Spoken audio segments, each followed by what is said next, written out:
So when people ask me, should I do this business or this business? Should I do that business or this one? It's like, well, I don't know. At the end of the day, it's going to be what you love doing. All of them could work.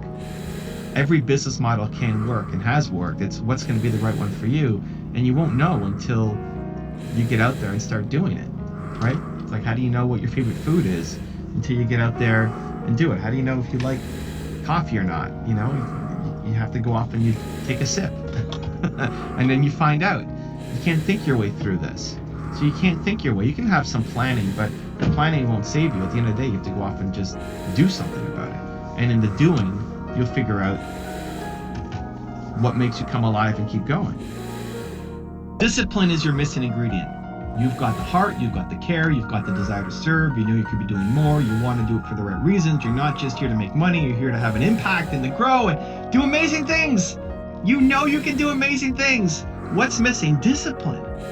There's just a lack of follow through. It's the constant start and stop and start and stop and start and stop. And for me, there's nothing more, not just frustrating, but sad than seeing somebody who's got so much talent and so much potential and so much of a heart, and just seeing them not win because they're not following through, because you're just not doing the consistent enough work, that you're motivated and inspired and then you're not anymore and nothing happens. And one of the only things that saved me, one of the only reasons why I'm here making these videos and you're watching, and I've had any success in social media, is because I just was disciplined, that I just kept making videos. One of the things I love sharing is my journey of YouTube, because I was not an overnight success story. Every month almost, I'll post to my socials of how I grew month over month, year over year on YouTube. And in the first 5 years, I had 7,000 subscribers or so. So 5 years in of making content, 7,000 subscribers.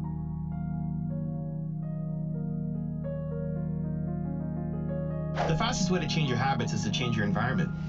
You ever notice how when you're in a different environment, maybe you go on vacation, maybe you go to an event or seminar, you start doing different things? You are still you, and you do some of the things that you used to do, but all of a sudden you're doing new things that become a part of your regular routine. You ever been away for a couple weeks and discover that you've built up some new habits, and maybe some are healthy, maybe some are unhealthy? But if you've ever been away and you notice that you picked up some new habits, why? Well, it's because the environment demanded it, because everybody else was doing it, because it was so easy, natural, comfortable to do that's why you do it too.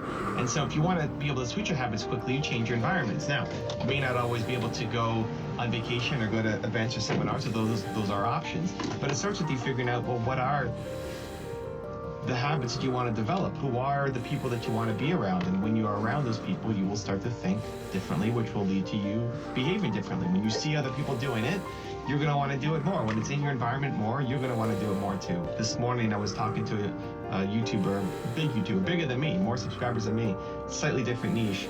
And I remember meeting him in California a couple of years ago, and one of the things he was struggling with was staying consistent. And I'm very consistent. And one of the things I was struggling with was staying healthy while I was on the road.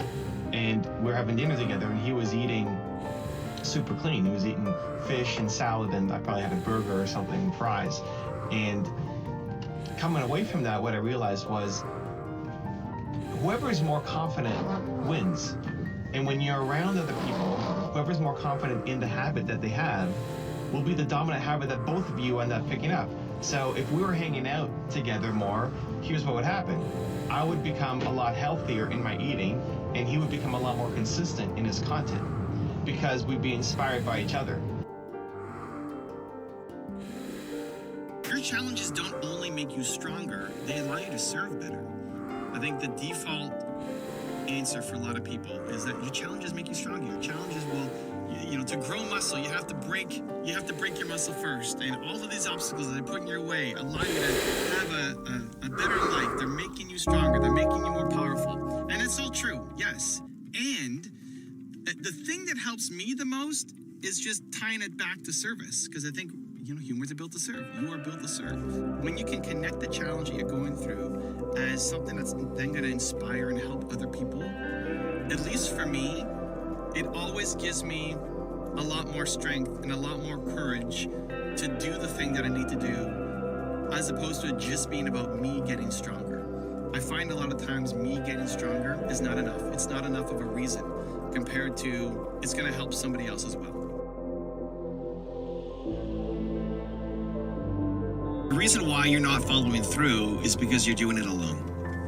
When you wake up and you feel like you are by yourself, you are all alone, you have no community, you're not collaborating, you're not doing this with anybody else, it's just massively difficult to follow through. Still possible, absolutely.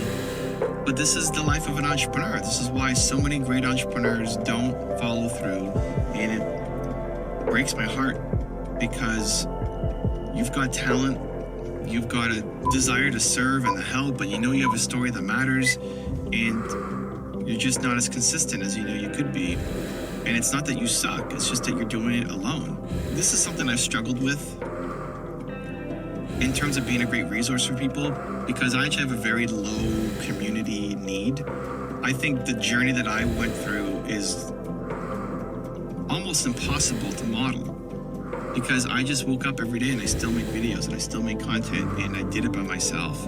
And it's not prescriptive. It's really difficult to do it exactly the way that I did. Most people need more community than me. I still need it, but I have a really low, maybe it's just introverted or whatever, but I just don't need it as much as most people. You probably need more community. The way to push past failure is to keep making progress. Part of the reason why you stick on failure and feeling so bad about yourself and it's never going to work out, it's because there's nothing new that you're working on that's exciting, that you're building towards, that you feel like you're making progress on. Because when you're making progress and you're moving forward, you can't feel like a failure, and you don't have time to think about the failures that you've had. People ask me all the time, hey, what do you do when one of your videos fail? Like, my videos fail all the time. My videos fail all the time. And can I learn from them? Yes. And can we look at the data and the analytics and show, hey, when this happened, your video tanked? Yes. And we do that and we learn from it. But I don't have time to sit there and look at all of just the failures and sit on it, because I've got more videos that I need to make. Another video's coming out tomorrow, and another video's coming out the next day, and another video's coming out the next day. And I don't know how many videos we put out every day across all of our channels, but it's a lot of content. And I'm so focused on the next thing that I'm less focused on the one that was. So learn from that, awesome, now move forward. Some businesses are just easier to build and to scale than others. Some businesses have a high growth market, and some of them are slow growth. It doesn't mean that you can't win, but the opportunity is going to be much different. The upside is going to be much different depending on the market that you're going into. I'd love to say that a successful entrepreneur is one who combines what you love doing with where there's an opportunity. If you love doing it, but there's no opportunity, or it's really small, then you've got a hobby. It can be a really fulfilling hobby, but it's when you love doing it and there's a big opportunity, that's when you start to win. Now, if there's a big opportunity, you don't love doing it, you're not going to win either. You can build an okay business if there's a big opportunity, but you don't like doing it, but only for so long, because then you're going to quit. You're going to hate your life because you're waking up every day and doing work that you don't like doing, and you're going to quit. And this is where a lot of entrepreneurs struggle. They do one of those two things. They try to start a business just around their hobbies, what they're passionate about, but there's no market opportunity. They don't know how to tie it into real demand, so they never build a business. It's just a hobby on the weekends and evenings.